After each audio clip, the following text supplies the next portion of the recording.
Divorce क्यों हो रही है? मैरिजेस काम क्यों नहीं कर रही? Why they are not working? शादियां तो पहले भी काम नहीं करती थी, अच्छा, लेकिन डिवोर्सेस ज्यादा अब होने लगे हैं। Do you support prenups? There are no prenups. Girls family का जो इंटरफेरेंस आता है उसमें डिवोर्सेस बहुत होते हैं। मैं ये महिलाओं से बोल रही हूँ, आप इंडिपेंडेंट हो गए हो इसका मतलब ये नहीं है कि दूसरा छोटा हो गया है। कभी ऐसा केस आया, आपको फोन आया हो कि मेरे पर डोमेस्टिक वायलेंस हुई है, मेरी वाइफ ने मुझे खूब मारा? हाँ, आए हैं मेरे पास।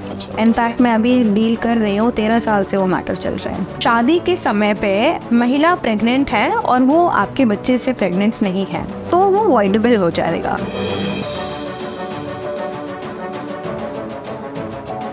नमस्कार, मेरा नाम Somnath. Welcome to the new episode of psychorant talks.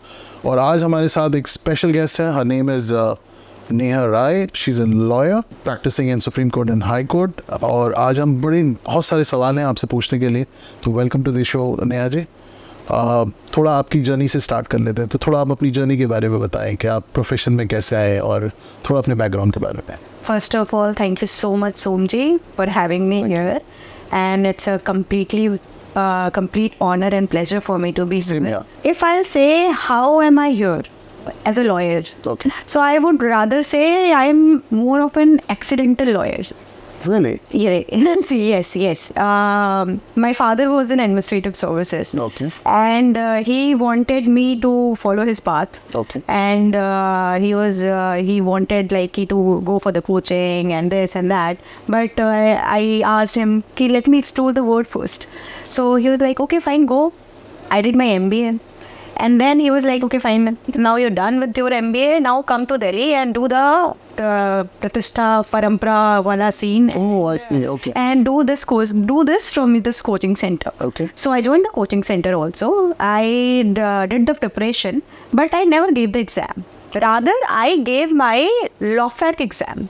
Yes, because I was very much interested while I was doing my MBA, there was some labor laws, and so I was very much fascinated with the law and the company laws and every law in respect with the companies or the human. So I convinced my father.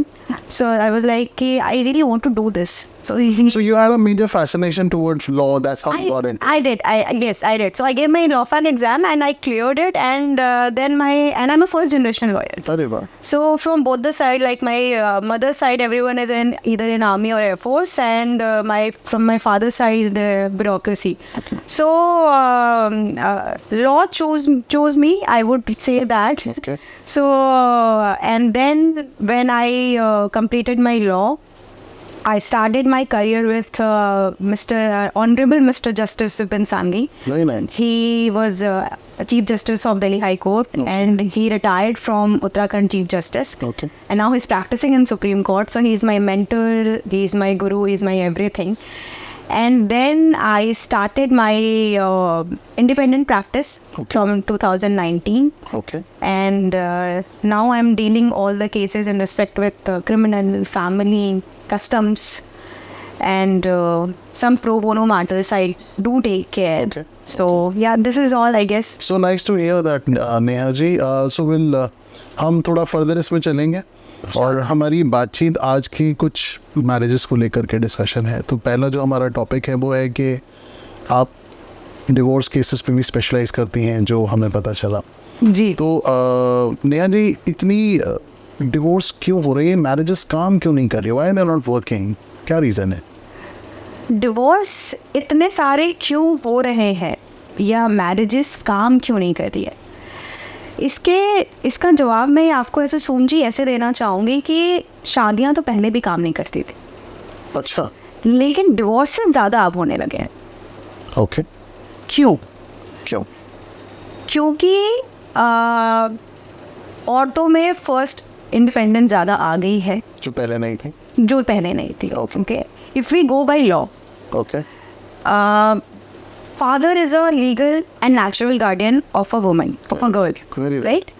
And after getting married, husband gets to be the legal guardian. Okay. So even our law is little patriarchy when it comes to the having a guardian. Really? Okay. I'm not saying it's law. Okay. It's just the law. Okay. So now women are getting independent. they are having more awareness and respect with their rights. Okay. They are not tolerating the domestic violence. They are more up to having what they want to have and what respect they should be getting. So their reporting is getting more than earlier. Earlier it was not getting reported. थोड़ा इसको viewers को आप थोड़ा समझाने की कोशिश करें इनको कि जो पहले और अब में होता था उस क्या मेजर डिफरेंस आप बता रही हैं कि अब जो हो गया है. एक तो आपने बताया कि अवेयरनेस बढ़ गई है, एजुकेशन बढ़ गई है, एक्सपोजर बढ़ गए हैं लोगों के, और उसके अलावा आप कुछ ऐड करना चाहें?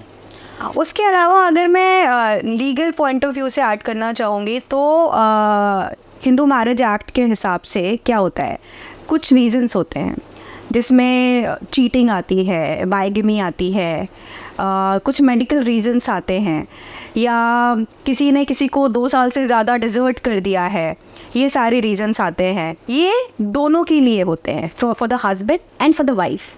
But there is another particular section which is specifically for wife, जहाँ पे क्या आता है that the guy is accused or convict or under trial of some rape or sodomy. Oh, okay. This is, or he has already having a wife. So so wife can go for under 2 sections. Husband can go only for 13(1)(a), that is for the divorce. So this is as per the law I'm talking about. Okay. Now if we'll come to the social perspective, तो अगर मेरा personal opinion आप पूछोगे या मेरे cases जो मैं पिछले लास्ट 10 to 11 ईयर्स से मैं जो केसेस हैंडल कर रही हूँ, देख रही हूँ, तो उसमें मुझे सबसे ज़्यादा जो लगा है वो है एक तो temperamental issues of both the parties. जो मेजर है आपके हिसाब से? जो मेजर है. Okay. पेशेंस लेवल बहुत कम है. Okay. छोटी छोटी बातों पे जो ईगो आता है, Okay. रिश्तों को जोड़ने के बजाय दे आर मोर लाइक कि अच्छा हो गया ना, now let's finish it off. अच्छा. But they don't know that divorce is not, you say ना कि divorce is getting very easy. Divorce is not easy until and unless it's a mutual divorce. Okay. If one party wants a divorce And the other one does not want the divorce, So it can run on for a year. so it will go for the years. Okay. ये ऐसे cases भी आते हैं आपके? ऐसे बिल्कुल आते हैं. That is like contested divorce. So इसमें मेजर पोर्शन मेल्स की ज़्यादा होती है, फीमेल्स की होती है? No, it's nothing like that male का होता है या फीमेल्स का होता है. नॉर्मली ट्रेडिशनली ये देखा गया है कि male wants to get away with this issue as early as possible, या फीमेल्स को भी आजकल उतनी अर्जेंसी रहती है? दोनों की ऐसी होती है. There is no statistically we don't have any kind of data which proves that male wants it more और female wants it more. Okay. So we don't have any such kind of data which proves that. Okay, wonderful. और आजकल जैसे जो scenario चल रहा है जहाँ पे रीजंस एक तो टेम्परामेंटल आपने बताया, उसके अलावा भी और फैक्टर्स होते होंगे जिसको आप बिल्कुल है. तो मेजर चीटिंग कितना? इनफिडिलिटी काफ़ी है. इनफिडिलिटी काफ़ी है because for that I cannot say what would be the reason, because infidelity के भी काफ़ी reasons होते हैं. Right. But it's never justified. Infidelity is not never justified, despite of the fact that your partner is not giving you time, your partner is not emotionally supporting you, Right. or financially supporting you. Okay. So if you don't want to be in that relation, just come out of that relation. But people, because there are so many reasons why people be in the marriage but then also go for the cheating and infidelity, because sometimes because of the children are there. Society, our society is not is very fond of divorce. Yes, absolutely. So even our law, as per our law, marriage is a sacrosanct. It's ये पवित्र चीज़ है. हमारे जो law में जो एक condition होती है या जो सेक्शन है उसमें भी बोलते हैं कि 7 पति होना चाहिए. So 7 फेरे होने चाहिए. So as for Hindu marriage act, I'm saying, not for others. Others have their own rituals, Right, and absolutely, everything. absolutely. But whatever the marriage, other than the Muslim law, Muslim law, it is written over that it's a contract. Okay. But when it comes to Hindu, it's a sacrosanct event Right. for individuals. So for that, there are so many reasons people are not very much into going into the divorce, but they're in the infidelity. So it gets caught, they get caught, and then That is one of the reasons. that is one of the reasons. So temperament हो गया, infidelity हो गया. Oh, yeah. Then I'll come back to the independence of the women. Okay, Now- वो भी एक वो factor. बहुत बड़ा रीजन है. Now women are not very much dependent in respect with the finances on their husband, Right. right? So why would they listen? ठीक है. Why would they listen? Why would and इसके अलावा interference of family, and I would say in my personal experience again, the girl's family. Oh, really? Yeah, like my experience, it has been majorly the girl's family का जो interference आता है उसमें divorces बहुत होते हैं. तो ये आप बड़ा boldly कह रहे हैं. मैं boldly बोल रही हूँ because I have been dealing the cases like that. अच्छा, तो आप पल्स पे रहती हैं तो आपको इस सब चीज़ों का ज्ञान थोड़ा तो है. बहुत तो है. हाँ, तो ये भी एक बड़ा मेजर कंट्रीब्यूटर रहा है पूरे. Though I would say of course बंदे की फैमिली के साइड का भी इंटरफेरेंस होता है, बट मेजरली मैंने देखा है कि from the girls side the interference, Okay. And that causes a major कोई और Dominance. रीजंस होते हैं इसके अलावा? मेडिकल आपने बताया, एक मेडिकल रीजन. medical reasons हो गए, that impotency or anything, because the thing is that Sonji, there are many reasons. One particular subsection is there in our grounds of the divorce is cruelty. Okay, Okay, so the cruelty is like very vast. correct. Okay, it contains so many things. It contains not letting you live with your family. The wife is not letting you live with your family. I have a case, a friend of mine. So he is the only. You're talking about a live case. I'm talking about the life case. He's my friend. Okay. Okay. He got married and he's the only son. अच्छा. And the girl, he is not from Delhi. He's from some other place. And the girl, before getting into the marriage and all, okay, fine, I'll be coming and living with you. And then when she got married, she was like, we should be living, switching to Canada and this and that. And so he was like, I cannot go. My mother is here. So initially she agreed upon to stay wherever he was. Yes. Later she changed the version and she said she wants to move out of Exactly, Okay. exactly. So that was the reason that comes under cruelty. अच्छा. Okay. Very sadly, I would say that this only applies with the male. Oh. It does not apply with the female. Okay. Female is saying that I'm the only child and I have my mother, like me. Like me. So I'll tell you my case. So one match came for me and it was lawyer's family only. अच्छा. And the father was lawyer, my prospective person was lawyer. Okay. So he asked me that, okay, so who all are there in your family? I was like, I and my mother are there. And so who takes decision in your family? अच्छा. So I'm like, with all due respect, in this particular situation, I would be the one and my mother would be supporting me. So he was like, okay. So then he said, there is no father, there is no mother, so there is no brother, and how things gonna work. And after marriage, her mother would be with the responsibility. So आपने ये बोला? yes, to the mommy, to ये the person. ये लड़की ने खुद बोला या उसके पेरेंट्स ने बोला? पेरेंट्स ने बोला. Okay. So very sadly I say that this particular perspective is only for male and this cruelty only covers for the male. It's not Unfortunately. unfortunately. So it's not for the female. If a female is our only child, where her parent will go. So this I would say also comes under cruelty. And then of course consummating of the marriage, if the one spouse is not interested in having physical intimation, so that is also comes under cruelty, and that is also one of the reason for getting divorces. Oh, I see. Yes, that is the ground, and observation has been taken by so many high courts and even Supreme Court. But they must be taking a lot of time to prove these facts and figures, because if you see it from Of course, there are, but ultimately, it's like it in the process of time, it gets proved, or eventually, and yes, that is there. तो अब जब हमने इतनी detail में बात करी है और आप इतने सारे केसेस को भी देख रही हैं और आपकी इनसाइट काफ़ी अच्छी है इन चीज़ों को समझने की, तो नेहा जी मुझे ये बताएं कि कोई तरीका है कि हम इस चीज़ को फिक्स कर पाएँ या इस डिवोर्स रेट को थोड़ा ड्रॉप डाउन कर पाएँ किसी भी ऐसे मीडियम के थ्रू या ऐसे चीज़ों से, जिससे ये डिवोर्स रेट जो इतने बढ़ गए हैं, नंबर्स बढ़ गए हैं, उसको हम कम कर पाए? कोई तरीका है आपके हिसाब से जो आपकी विजडम कहती हो? सोमजी, पंखा खरीदा है अपने घर में अपने? बिल्कुल खरीदा है। एसी भी खरीदी होगी? बिल्कुल। वारंटी के साथ खरीदते? बिना उसके कौन खरीदता है? वारंटी, और वो भी वारंटी होती है, गारंटी होती है, ठीक चलेगा। कुछ चीज़ों में गारंटी होती है, कुछ चीज़ों में नहीं होती ना। नहीं होती। तो जब आप इतनी छोटी सी चीज़ पंखा हम खरीदे, उसकी वारंटी और गारंटी नहीं है, आपको कैसे लगता है कि इतनी बड़ी सिचुएशन को हम फिक्स कर सकते हैं? बिकॉज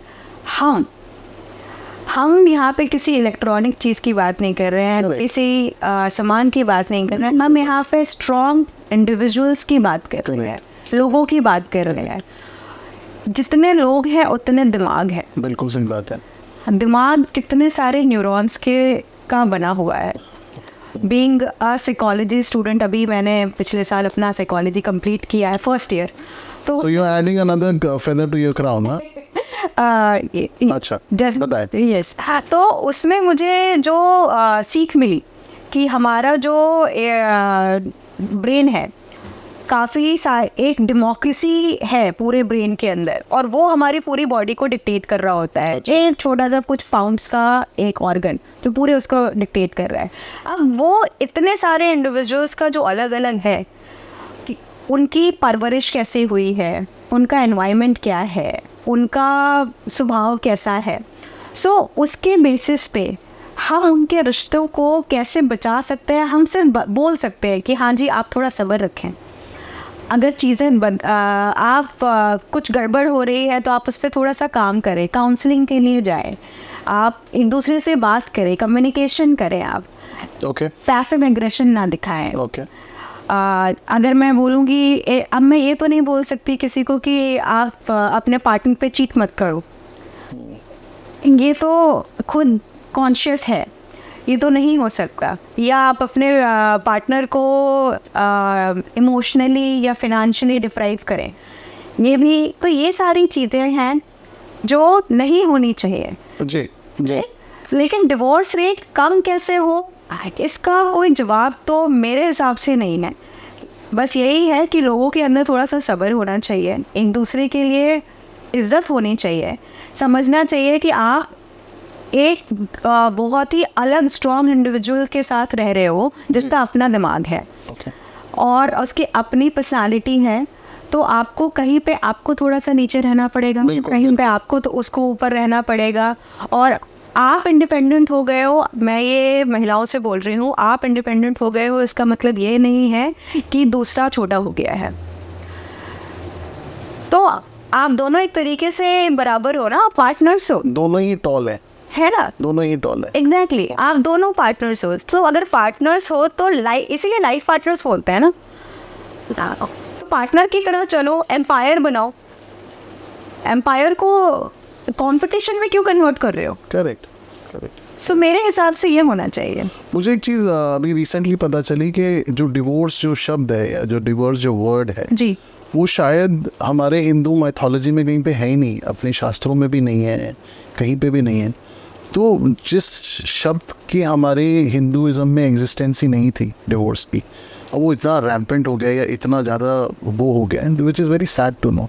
खैर, आपने कुछ पॉइंट्स बताए नेहा जी, मेरे ख्याल से हमारे दर्शक आपके साथ एग्री भी करेंगे। कुछ पॉइंट्स ऐसे थे जो आपको बहुत सारे लोग रिलेट कर पाएंगे, ये वाले इश्यूज़ रहे होंगे। तो नॉर्मली जब आपके पास कोई केस आते हैं डिवोर्स के, तो उसमें कितना टाइम लग जाता है, ड्यूरेशन क्या रहती है कि डिवोर्स मिनिमम टू मैक्सिमम कितने टाइम में रैप हो जाता है? डिपेंड करता है सोच जी। ओके, अगर मान लीजिए कि वो म्यूचुअल डिवोर्स है, मतलब क्या हुआ? दो तरीके के डिवोर्सेस होते हैं। कि पहला होता है कि दोनों पार्टीज जो है वो अपनी आपसी सहमति से डिवोर्स लेना चाहते हैं, अच्छा, दोनों आपस में कंसेंसस ले ली कि हम सब डिवोर्स लेना चाहते हैं, तो उसका मैक्सिमम टाइम होता है 6 महीने का। 6 महीने में 6 महीने में रैपअप हो जाता है। ठीक है, कभी कभी रेयरेस्ट कुछ केसेस होते हैं, जैसे मान लीजिए कि शादी 25 साल की है लेकिन दोनों की सहमति से वो अलग होना चाहते हैं, तो वहाँ पे सुप्रीम एक बीच में केस भी आया हुआ था जिसमें सुप्रीम कोर्ट ने बोला था कि भाई 25 साल से लोग साथ में रह रहे हैं और अभी वो नहीं रहना चाहते हैं, तो अब तुम 6 महीने में क्या और रख के साथ में कर लोगे। तो उसके बाद से फिर एक प्रथा चली कि हाँ भाई आप एक एप्लीकेशन लगाइए, और अगर कोर्ट को ऐसा लगता है कि बाकी के 5-6 महीने इंतजार करने की ज़रूरत नहीं है तो जल्दी भी हो जाता। तो 1.5-2 महीने में भी डिवोर्स हो जाएगा। तो यू मीन टू से अगर किसी ने अगस्त में करी, by October you will be through with the process. बिल्कुल बिल्कुल, अगर आप अपने आपसी सहमति से डिवोर्स कर रहे हैं। बट उसके अंदर प्री कंडीशन है कि वो 25 साल की शादी होनी चाहिए। नहीं नहीं, ऐसा कुछ नहीं है, ऐसा बिल्कुल नहीं है, वो एक केस था। ओके, ये इसमें ये है कि अगर आप जज को कन्विंस कर दो कि अगले 4-5 महीने में भी कुछ नहीं होने वाला है और सिर्फ ये कोर्ट के समय की बर्बादी होगी और 1-2 जो इंडिविजुअल्स हैं उनके समय की बर्बादी होगी, तो और अगर कोर्ट मान जाता है तो फिर जल्दी से निपट जाता है। नॉर्मली कोर्ट ऐसे में कैसे स्टैंड लेता है, मतलब कोर्ट देखता है, कोर्ट एक बारी, क्योंकि कोर्ट का सबसे पहला ये होता है उपाय उनके लिए कि दोनों मिल जाएं, तो सबसे पहले वो काउंसलिंग में भेजना चाहता है कि भाई एक बारी आपस में बैठ के बातें कर लो, आपस में थोड़ा सा देख लो कि क्या पता कोई पॉसिबिलिटी है बात करने की, तो वो करते हैं। लेकिन अब जब आप है ही कि नहीं अब कुछ नहीं हो सकता और इतने सारे प्रॉब्लम्स हो गए हैं और वो सुन लेती है। हाँ, तो सुनती है। तो जब नेहा जी बताएं, जैसे जब आपको काउंसलिंग के लिए भेजा गया, जी। कभी ऐसा भी हुआ है कि कोई कपल काउंसलिंग में गया और जब वो वापस आया तो उनका माइंड चेंज हो गया था? हाँ बिल्कुल हुआ है, कैसे? मेरे ये केस में हुआ है। अच्छा, वो कंटेस्टेड डिवोर्स था, मैं पुरुष की तरफ से थी और मैंने ही डिवोर्स डाला हुआ था। काउंसलिंग में गए, 3 काउंसलिंग के बाद दोनों हंसी खुशी का तलाक विड्रॉ और महिला जाके उनके साथ रह रही है और अभी बहुत खुशी से है दोनों। अच्छा, मतलब वो बिल्कुल बिल्कुल, बल्कि इनफैक्ट हमने 2-3 केसेस हमारे फर्म ने ऐसे किए हैं जिसमें हम पहले तो हम ये कोशिश करते हैं कि वो ज़्यादा लिटिगेशन में ना जाए, क्योंकि एक बार आप कोर्ट में चले गए तो फिर तो बहुत मुश्किल होता है। तो नेहा जी, इसमें आपका भी तो ब्रेड एंड बटर है, आपको क्या, अगर मैं वैसे बिल्कुल है, बट मैं बोलूँगी मेरा थोड़ा सा बैकग्राउंड जो है वो मैं अपना क्रेडिट मेरे फादर को देना चाहूँगी। सो उन्होंने अपने जीवन काल में काफ़ी लोगों की मदद करी है और वो मुझे हमेशा यही बोलते थे कि अगर अपने प्रोफेशन के थ्रू तो किसी की मदद कर पा रही है तो फिर उससे बढ़कर कुछ नहीं है। तो आपके अंदर वो फिलॉन्थ्रोपिस्ट वो है, वैल्यूज बड़ी कूट के भर वो है, because I have seen my father. Okay, ये उनके पास रात के 2 बजे भी अगर किसी किसान का कॉल आ जाता था तो हेल्प कर, तो वो अटेंड करते थे और वो मौके पे जाते थे। So nice to hear that, so nice to hear that. तो जैसे आपने बताया कि कुछ केसेस में लोगों ने विड्रॉ कर लिए, तो इसमें अब जैसे कोई नहीं करना चाहता और वो कंटिन्यू कंटेस्ट करना ही चाहता है, तो उसमें एलिमनी को लेकर के कैसे सॉर्ट आउट होता है, या एलिमनी को लेकर के क्या सेटलमेंट्स रहती हैं? वो डिपेंड, एलिमनी हमेशा हस्बैंड को ही देनी होती है या अदर वे राउंड भी होता है? देखिए कुछ केसेस आए हुए हैं, बॉम्बे हाई कोर्ट का एक केस आया था जिसमें महिला को देनी पड़ गई थी एलिमनी। बिल्कुल, एक प्लीज थोड़ा विस्तार से बताओ। बहुत ही रीसेंट केस था, उसके फैक्ट्स मुझे अभी बिल्कुल एग्जैक्टली याद नहीं, थोड़ा रनडाउन। लेकिन ये था कि पति जो थे वो कुछ नहीं कर रहे थे और महिला जो थी वो किसी प्राइवेट कंपनी में जॉब कर रही थी। अच्छा। और वहाँ पे जो सेक्शन 24 है हिंदू मैरिज एक्ट का, वो एलिमनी डिसाइड करता है और वो जेंडर न्यूट्रल होता है। अच्छा, हाँ, सो उसमें उसके अंतर्गत उनको एलिमनी मिली थी, हस्बैंड। ओके, मतलब rarest of the rare case होगा ये वाला। हाँ, मतलब होते हैं। और ऐसे ही जैसे अगर मैं बोलूँ नॉट सिर्फ एलिमनी के बारे में ही नहीं, एक और हथियार होता है मेंटेनेंस केस का, जो कि एक तरीके से क्रिमिनल प्रोविजन होता है। तो जब से लॉ चेंज नहीं हुए थे तो पहले 125 CRPC code of criminal procedure में आता था, अब वो 146 भारतीय नागरिक सुरक्षा संहिता में आता है। तो उसमें क्या होता है, और वो सिर्फ महिलाओं के लिए नहीं है, वो है महिलाओं, बूढ़े माँ बाप, माइनर बच्चे, अच्छा, ये सारे पुरुष से अपने मंथली या जो भी भत्ता है उसके लिए मेट्रोपॉलिटन मजिस्ट्रेट के पास जाके कंप्लेंट डाल सकते हैं Okay. कि हमको जी हमारा बेटा, हमारा पति, हमारे पिताजी हमें भत्ता नहीं दे रहे हैं, तो वो एक क्रिमिनल बनता है। अच्छा, वो लीगली आप ले भी सकते हैं। अब वो आप लीगली ले सकते हो। सो यहाँ पे सिर्फ पुरुष के ऊपर जाता है। अब ये सेक्शन जो है ये महिलाओं के लिए नहीं है, महिलाओं के ऊपर नहीं लगता है, यहाँ पे पुरुष ही जब फंसते हैं। तो मेरा एक नेक्स्ट सवाल ये था डोमेस्टिक वायलेंस को लेकर के, जो आजकल वुमेन्स के ऊपर बहुत ज़्यादा हो रहा है, तो उसमें लॉ क्या डिफ़ाइन करता है, या डोमेस्टिक वायलेंस को किसको वायलेंस में लिया जाता है, उसका कोई वर्जन है या उसका कोई ब्रीफ है कि वायलेंस किसको बोलते हैं, और वुमेन के अगेंस्ट पे जो भी वायलेंस हो रहा है उसमें लॉ उनको कैसे प्रोटेक्ट करता है? आप थोड़ा इसके बारे में कुछ बताना चाहें। जी बिल्कुल।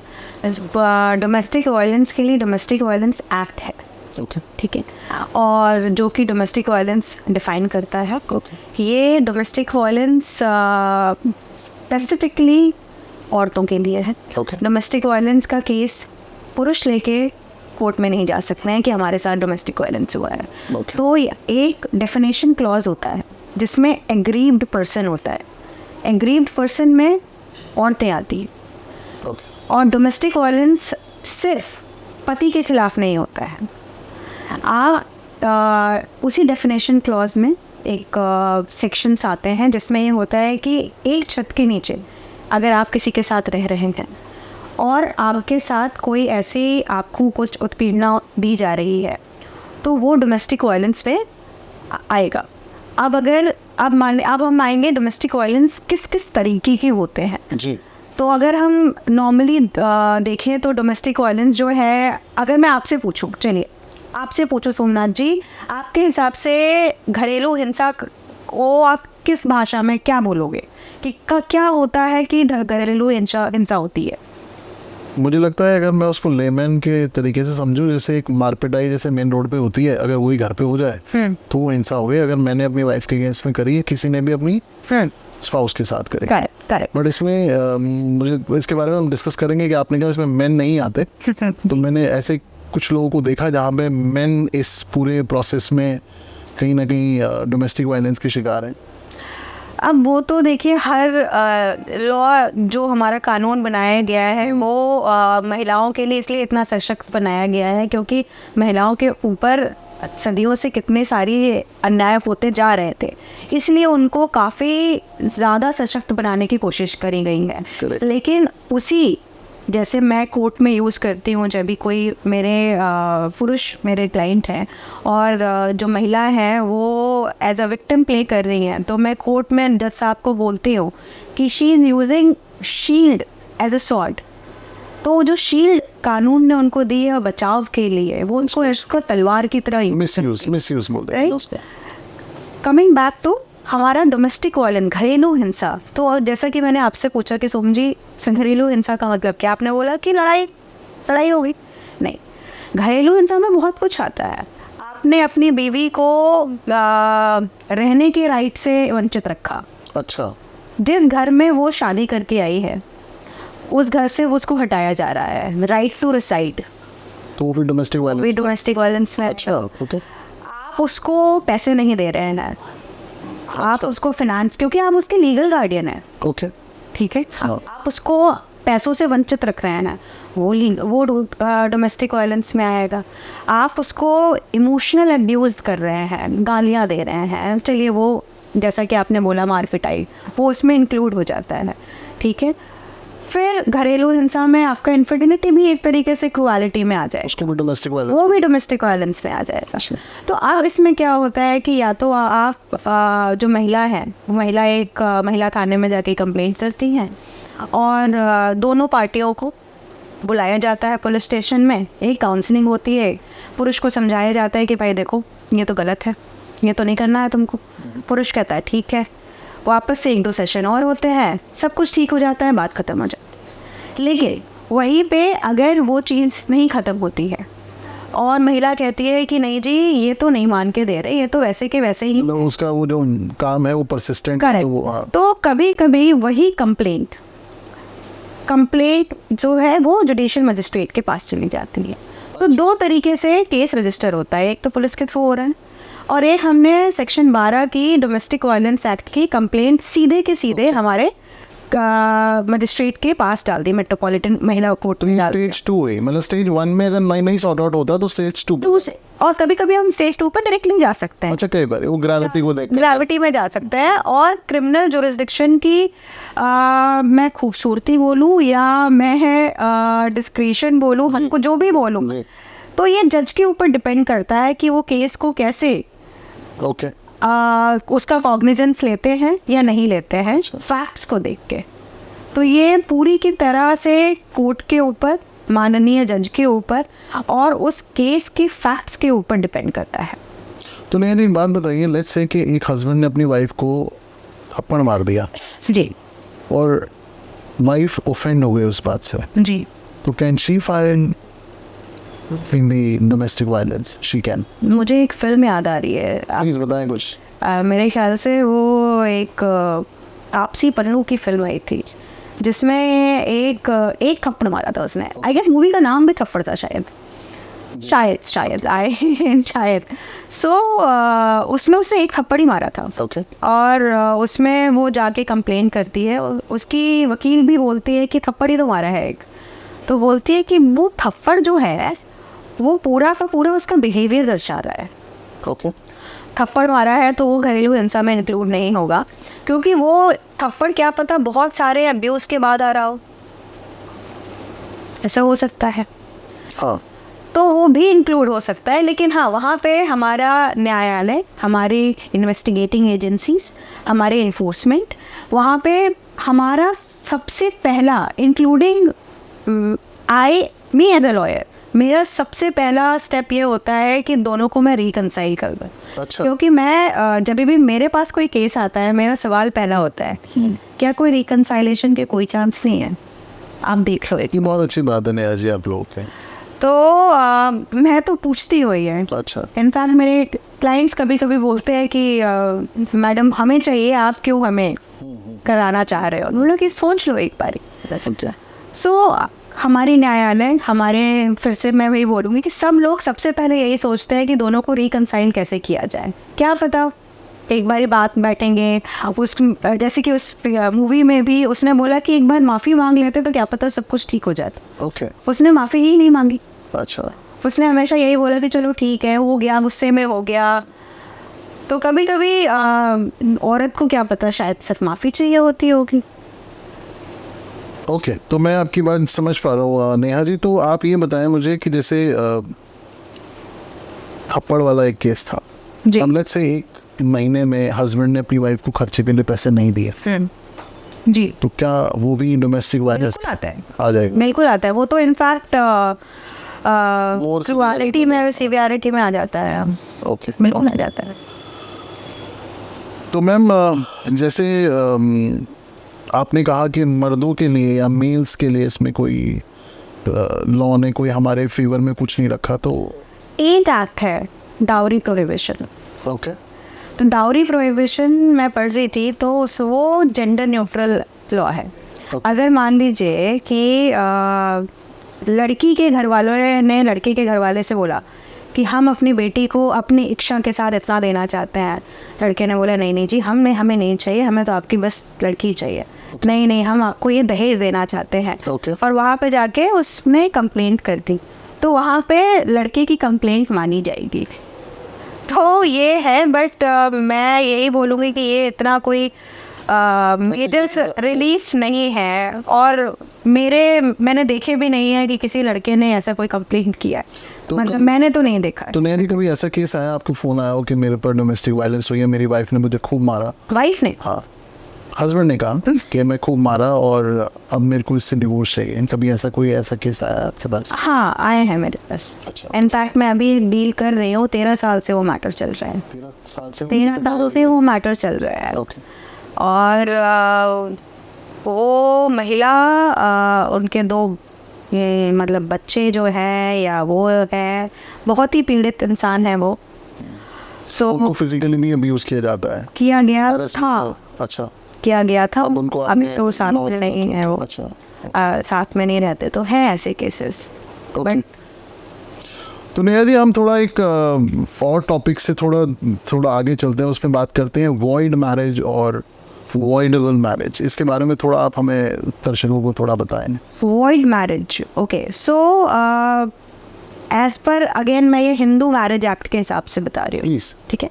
तो हिंदू मैरिज एक्ट में शादी करने की कुछ कंडीशंस होती हैं कि ये चीज़ें होंगी टर्म्स, तो दो लोग शादी कर सकते हैं। इसको टर्म्स ही बोलेंगे। टर्म्स बोलेंगे, क्लॉजेज बोलेंगे, जो आप बोलना चाहें वो बोल सकते हैं। तो उसमें सबसे पहला क्लॉज होता है आपका कि लड़की जो है 18 बरस की होनी चाहिए, लड़का 21 बरस का होना चाहिए। दूसरा होता है कि दोनों कंसेंट देने की हालत में होने चाहिए, दिमागी तरीके से सही होने चाहिए, physically and mentally fit. Physically and mentally fit होने चाहिए। फिर होता है कि दोनों कंसेंट एक दूसरे के लिए दे रहे हों, मतलब उसके बाद है किसी के भी लिविंग स्पाउसेस ना हो, शादीशुदा ना हो। अच्छा, ये भी कंडीशन? बिल्कुल, this is a condition. So this will come into the void marriage, ये वॉइड मैरिज में आएगा Okay. कंडीशन। तो इसीलिए मैं आपको पहले कंडीशन बता रही हूँ Okay. कि क्या लीगैलिटी होनी चाहिए। Okay. उसके बाद आता है prohibited relationship. Okay. Prohibited relationship आता है आपका कि कुछ ऐसे रिश्ते होते हैं जो हमारे हिंदू मैरिज एक्ट के हिसाब से जिनकी शादियां नहीं होनी चाहिए। जैसे आपके भाई की बीवी के साथ आप शादी नहीं कर सकते, आपके दादा के, मतलब आप अपने रिश्ते में किसी के साथ शादी नहीं कर सकते। ऐसे कुछ रिश्ते हैं। लेकिन नेहा जी, साउथ में ऐसा सिस्टम है क्या? बिल्कुल, I am so sorry to intervene that. वो उनके अपने पर्सनल रीजनल कस्टम्स हैं, उसमें वो सुपरसीड कर जाते हैं। तो वो अलाउड वो सुपरसीड कर जाते उस कंडीशन उस कंडीशन में कर जाते हैं। अब ऐसे तो देखें तो मुस्लिम लॉ में get married, correct, right? So I am particularly talking about Hindu marriage act, जिसमें सिख, जैन, हिंदू, ये इनके ऊपर अप्लाई होता है, ठीक है। सो फिर होता है एक सफिंडा रिलेशनशिप। ओके। सफिंडा रिलेशनशिप क्या होता है कि मदर के साइड से 3 पीढ़ियाँ ऊपर, ओके। फादर की साइड से 5 पीढ़ियाँ ऊपर, मतलब मदर, ग्रैंड मदर और great grand mother. Great grand mother, ठीक है। कि किसी अभी आपने कितने सारी न्यूज़ेस सुने होंगे ना, दैट एक पोते ने इससे शादी कर ली। It was a very weird news. मैंने भी सुना था। तो इन सब में वो शादी नहीं हो सकती है। तो अब वॉइड मैरिज क्या होता है कि ऐसे कोई इन टर्म्स में से, जैसे पहला जो है किसी के जो ऑलरेडी शादीशुदा है, ओके। पहला। दूसरा प्रोहिबिटेड रिलेशनशिप, ओके। तीसरा सफिंडा रिलेशनशिप। ओके।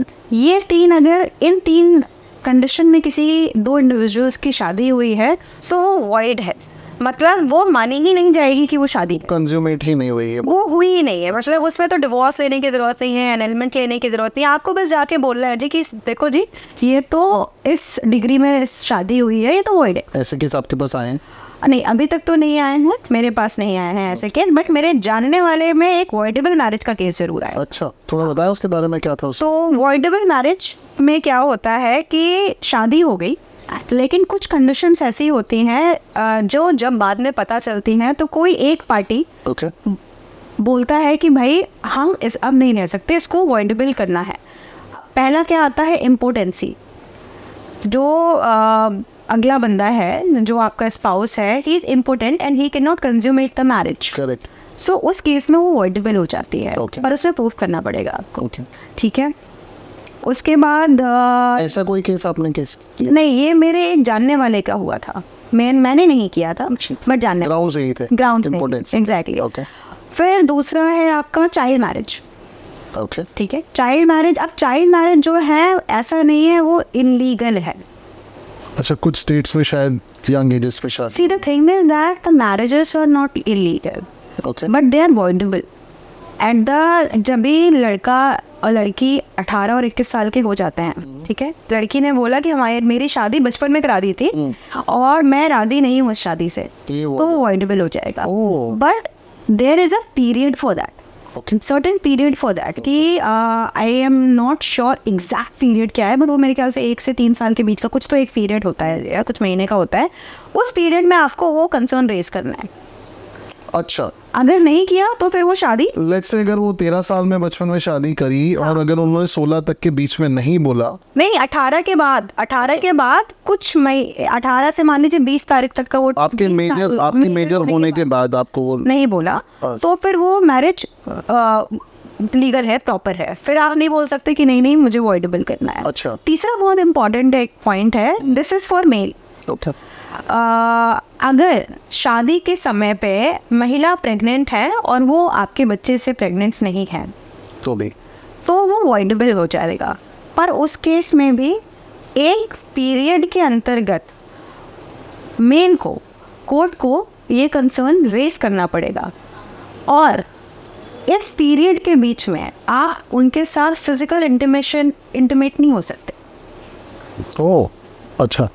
अगर आपने वो कर लिया सो फिर आप नहीं कह सकते कि भाई मुझे तो ये पता चला शादी के टाइम पे she was pregnant and I can not go ahead with the marriage.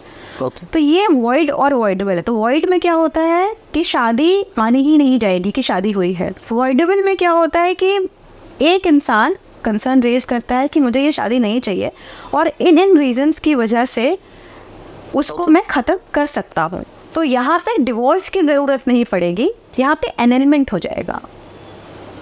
annulment मतलब कंज्यूमेट ही नहीं हुई शादी, लाइक एक आपको उस प्रोसीजर में पूरे नहीं जाना पड़ेगा कि आपको डिवोर्स फाइल करना है, आपको एविडेंस देने हैं, ये देना है, ऐसा कुछ नहीं करना पड़ेगा. आपको सिर्फ यू जस्ट गेट इसमें क्या ड्यूरेशन लगता होगा? जैसे आपने जब फाइल किया तो ये जल्दी हो जाता है. देन मेरे ख्याल से अब हमारे यहाँ तो जल्दी का मतलब भी 6 महीने से साल का होता है. तो साल तक आप लेकर के चलते हैं, इसको आप annulment बोलते हैं टेक्निकल लैंग्वेज में. अच्छा, एक सिचुएशन लेकर के चलते हैं नेहा जी. लेट्स से कि किसी ने, स्पेशली हम पंजाब की बात करेंगे जहाँ पे एक NRI आता है, वो एक गांव की लड़की से शादी करता है और वो 10 दिन 15 दिन रहता है. उसके बाद वो कहता है जी मैं आपको ले जाऊंगा, फिर वो आता ही नहीं है.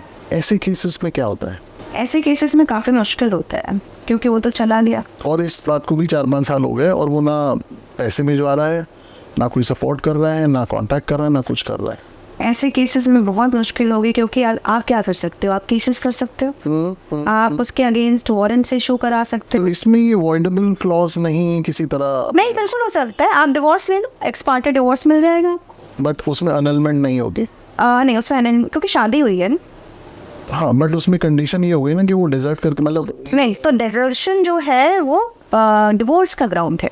अच्छा, उसमें वो वॉइडेबल का ग्राउंड नहीं है. नहीं, इसमें आपको बहुत ही आसानी से डिवोर्स मिल जाएगा. Ex party divorce, ex party divorce मिल जाएगा. ओके. नॉर्मली जब डिवोर्स होते हैं तो उसमें कस्टडी, बच्चों को, जो बच्चों की कस्टडी होती है या इश्यूज जिनको हम बोलते हैं, या लड़का लड़की जो भी उनके बच्चे हैं, संतान है, तो उसको लेकर के क्या लॉ है? आप थोड़ा व्यूअर्स को वो भी बताएं. जी बिल्कुल. सबसे पहले तो ये गार्डियनशिप एक्ट में कवर होता है. ओके. और दूसरी चीज़ बच्चा और बच्ची के ऊपर डिपेंड करता है.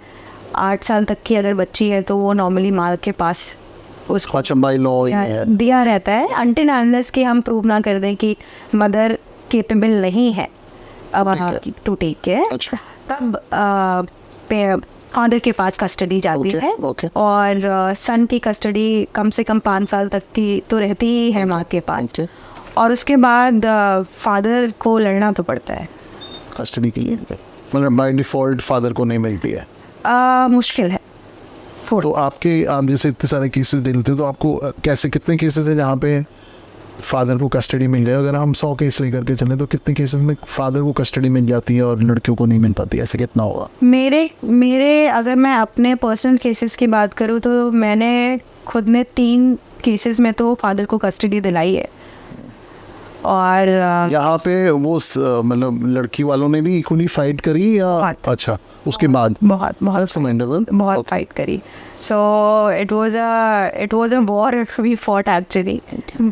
और रीजंस क्या थे कि कोर्ट ने इसको फादर के फेवर में? बच्चे कितने साल के थे उसमें? बच्चों की एज का ही था. अच्छा. क्योंकि जो बच्ची थी वो 6 साल की थी लेकिन जब तक हमें कस्टडी मिली वो हो गई थी 8 साल की। तो बाय डिफॉल्ट वो नहीं, बाय डिफ़ॉल्ट तो नहीं हुआ, हमें प्रूव करना पड़ा काफ़ी कुछ कि हम टाइमली मेंटेनेंस दे रहे हैं। Okay. हम इसका कोर्ट को की सारी डायरेक्शंस फॉलो कर रहे हैं, हमें जो कोर्ट्स ने विजिटेशन राइट दिए हुए हैं वो हमें दिए नहीं जा रहे हैं, और हमने ये प्रूव किया कि बच्चे की डेवलपमेंट, क्योंकि कोर्ट का जब भी कस्टडी की बात आती है, बच्चों की बात आती है, तो सबसे मेजर जो पॉइंट कोर्ट देखता है वो होता है बच्चे की भलाई। माँ बाप को साइड करो आप। ओके हम ये देखते हैं, जज ये देखता है कि बच्चा कहाँ पे सबसे ज़्यादा उसकी ग्रोथ और सेफ है। अच्छा, तो वो हमें प्रूव करनी होती है, और वो हमने प्रूव करी कि आप एक बच्चे को ब्रेन वॉश कर रहे हो आप और हमारे पास रिकॉर्ड्स हैं, हमारे पास एविडेंसेस ऑन प्रूफ है। हम देख रहे हैं कि आप हमारे बच्चे को हमसे मिलने नहीं दे रहे हो, आप कोर्ट के प्रीमाइस में बच्चे के सामने उसके फादर को कैसे बिहेव कर रहे हो। सो ये सारे पॉइंट्स अब ये सारे पॉइंट्स हमें स्पॉन्टेनियसली रिकॉर्ड करने पड़ते हैं, उन्हें यूज़ करना पड़ता है। सो ऐसे ही कुछ छोटे छोटे पॉइंट्स को मिला के then we help that gentleman.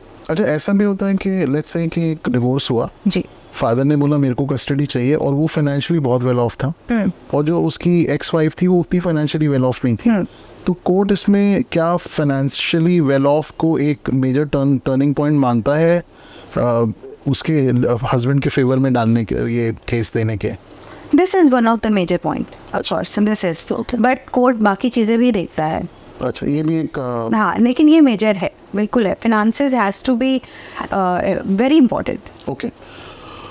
तो नेहा जी, हमारा दूसरा सवाल है अबाउट प्रीनप्स।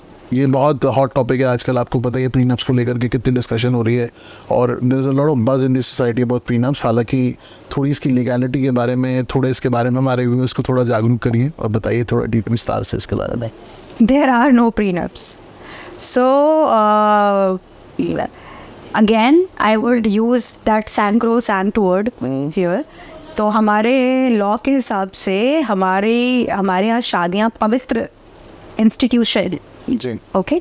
और अगर हम लॉ की बात करें तो एक पर्टिकुलर सेक्शन है Indian contract act. Okay, Indian contract act 1872 में सेक्शन 26 ओके, जो कि बात करता है any agreement okay, in restraint of marriage okay. Is void. अच्छा, वॉइड है। वॉइड है। ओके, तो आपने कोई अग्रीमेंट किया है कि देखो ये ऐसा होगा, इतने ये शादी के बाद ये ऐसा ऐसा मिलेगा, वो मिलेगा, दैट इज़ कम्प्लीटली वॉइड। सो अभी तक ऐसा कुछ नहीं है, कोई प्रीनप नहीं है, और this is not here in our country. Do you support prenups? That is you are asking कि मेरा पर्सनल पॉइंट। बस वही पूछना चाहता हूँ Neha, do you support? Because let's say कि कल को आपके पास एक ऑप्शन आती है कि वेदर यू एक्सेप्ट इट और यू स्टिल स्टे ऑन जो हमारी करंट कंडीशन है, तो what will be your take? You want that prenups to be legalised in India? See, इसके भी दो पहलू है। ओके, अगर हम कंपेयर करते हैं बाहर से अपनी कंट्री को, तो अभी भी हमारी जितनी भी महिलाएं हैं, ठीक है, वो उस सुरक्षित फ्रेम में नहीं है जहाँ पे अगर हम प्रीनप डालते हैं तो फिर उनको सुरक्षा मिलती है। क्योंकि प्रीनप अगर मैं देखती हूँ तो मोस्टली यही होता है कि हाँ भाई ठीक है, डिवोर्स के बाद हमारे एसेट्स हमारे पास रहेंगे, तुम्हारे एसेट्स तुम्हारे पास रहेंगे, ठीक है। अगर हमारी कंट्री में ऐसा होता है तो कितने जेन्युइन जो महिलाएं हैं उनको उनका अधिकार वैसे ही नहीं मिल रहा है। तो और अगर प्रीनप होने लग गया फिर तो और नहीं मिलेगा, तो कोर्ट में और केसेस बढ़ जाएंगे। बिल्कुल बढ़ जाएंगे। तो मुझे लगता है अभी वो स्टेज नहीं है प्रीनप की। ओके, हम लोग अभी उतने मेंटली मैच्योर नहीं हुए, अभी हम उतने फिनेंशियली और इतने इंडिपेंडेंट नहीं हुए हैं इन रिस्पेक्ट विथ महिलाएं में, अगर मैं बोलूँ मतलब नहीं हुए हैं। मतलब इंटेलेक्चुअली हम इतने एडवांस भी नहीं हुए हैं, ना ही फाइनेंशियली इतने एडवांस हुए हैं। हमारे नॉर्मल केसेस में इतना टाइम लग जाता है, जब ये आ जाएगा तो उसमें और कोर्ट्स के ऊपर प्रेशर आ जाएगा। आप ये देखो ना, महिलाओं को उनकी एंसेस्ट्रल प्रॉपर्टी में अधिकार 2005 में मिला है उनको। Correct, right. करेक्ट। अगर हमने प्रीनप शुरू कर दिया तो जो बेचारे लड़ रहे हैं, जिनको बच्चों के स्कूल की फीस देनी है, तो वो तो सब खत्म हो जाएगा। करेक्ट। तो एक हमारा फाइनल टॉपिक है नया जिसके बारे में हम थोड़ा डिटेल में जानना चाहते हैं, वो है आजकल ये लिव इन का बहुत कॉन्सेप्ट चल रहा है सोसाइटी के अंदर जी और लिव इन को लेकर के काफ़ी एक मज़ भी है जी। और लोग चाहते हैं कि एक लिव इन वर्ड इतना इजी हो गया है लोगों के लिए कि वो चाहते हैं कि शादी से पहले वो लिव इन करें उसके बाद डिसीजन लें जी। तो लीगल लॉ इसके बारे में क्या कहता है या what is your take on live in relationships? Supreme court has observed ji in many judgments and cases about this live-in thing. Ji And जब मैंने डोमेस्टिक वायलेंस एक्ट की बात करी थी तो उसमें लिव इन कपल कवर होता है जी जिसमें वो महिलाएं कवर होती हैं। ओके ठीक है, वो कंप्लेंट कर सकती हैं। ओके और एक जहाँ तक कि मुझे याद आ रही है, एक सुप्रीम कोर्ट की या किसी हाई कोर्ट की ऑब्जर्वेशन थी कि एक टाइम पीरियड के बाद इवन महिला फिर से कुछ क्लेम कर सकती हैं। I have to be sure about that. But Uttarakhand का अभी एक वो आया है कि अगर आप लिव इन में रह रहे हो तो आपको एक फॉर्म भरना पड़ेगा, आपको बताना पड़ेगा। सो मैं ये कहूँगी कि हमारी सोसाइटी धीरे धीरे उस तरफ जा रही है। और मैं ये बोलूँगी कि जिस तरीके से लिव इन का कल्चर चल रहा है, कुछ तो लेजिस्लेचर को इसके बारे में लॉ लेके आना चाहिए। ये मेरा पर्सनल ओपिनियन तो है। लॉ किस सेंस में आप कह रहे हैं लॉ आना चाहिए? For the both individuals. Okay सिर्फ अब यहाँ पे सिर्फ महिलाओं के लिए ही है कि भाई आप क्लेम कर सकते हो, कुछ मेंटेनेंस क्लेम कर सकते हो, आप डोमेस्टिक वायलेंस में जा सकते हो। तो कुछ पुरुषों के लिए भी कुछ नॉर्मली एक मेरे ख्याल से एक लिव इन लॉ के लिए कुछ एक या तो फिर एक हमारे जो डोमेस्टिक वायलेंस एक्ट है उसी में एक प्रावधान आया है या कोई एक एक्ट में आया है, तो कुछ ऐसा कुछ आना चाहिए। ये बताएं जैसे फॉर एग्जांपल एक कपल 4 साल से लिव इन में है और अचानक ही जो मेल है वो कहता है कि I don't want to get married now. No. और वो कहीं और शादी कर लेता है, उस लड़की को नहीं पता। और जब लड़की को पता चलता है कि उसकी शादी हो गई है तो उस केस में उस लड़की की क्या, वो तिहाड़ जा रहा है। You mean he will be arrested? Yes, he will be arrested on pretext of marriage. So there is a section in 3 earlier IPC का जो सेक्शन था, जो कि अब भारतीय न्याय संहिता हो गया है। Okay. तो उसमें 100 पहले जो 376 सेक्शन हुआ करता था उसमें पॉइंट्स होते थे। तो उसमें एक सब पॉइंट था कि किसी ने किसी महिला से शादी का वादा किया Okay. और उस वादे के बेसिस पे उसके साथ फिजिकल रिलेशनशिप बनाया। Okay. उसके बाद उसने उसको धोखा दिया या किसी और से शादी कर ली, तो वहाँ पे वो महिला जाके कंप्लेंट कर सकती है कि इन्होंने मेरे साथ इतने सालों तक ये रिश्ते में रहे और उसके बाद इन्होंने मुझसे बिना बताए शादी कर ली और मेरे साथ अन्याय हुआ है। मेरे साथ इन्होंने मुझे झांसा दे के इन्होंने मेरे साथ शारीरिक संबंध बनाए हैं। तो उस केस में पुलिस उनको अरेस्ट करेगी। क्या ये वॉइड वाले केस में फाइट किया जा सकता है? The girl who got married to this gentleman. Yes, from that side yes, है ना? यस वॉइड नहीं, वॉइडेबल में जाएगा। अच्छा, वॉइडेबल में जाएगा, ठीक है।